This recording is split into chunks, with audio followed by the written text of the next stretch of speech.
Hey, what up, guys? It's double dipping time. Today we got cinnamon rolls and chicken wings.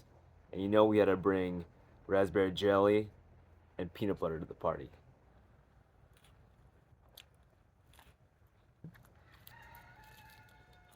Getting a chicken and waffles vibe. It's good, but let's dunk it in the jelly. This is better.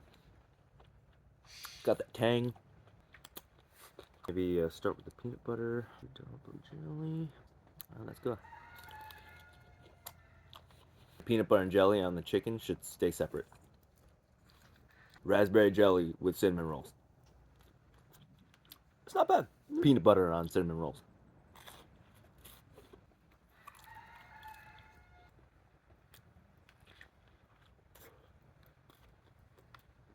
Another peanut butter and jelly wing.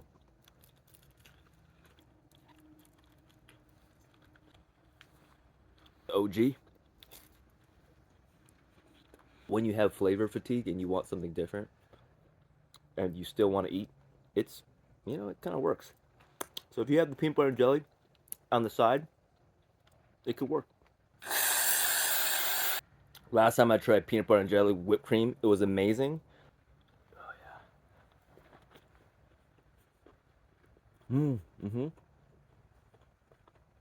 Mm.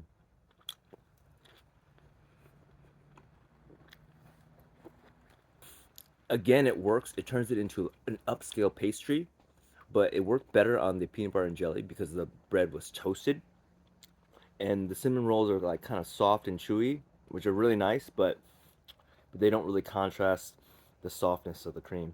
I'm kind of curious. Let's try it on the chicken wing. Chicken wing with whipped cream.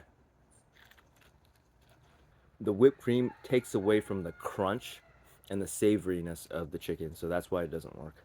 7.4 out of 10.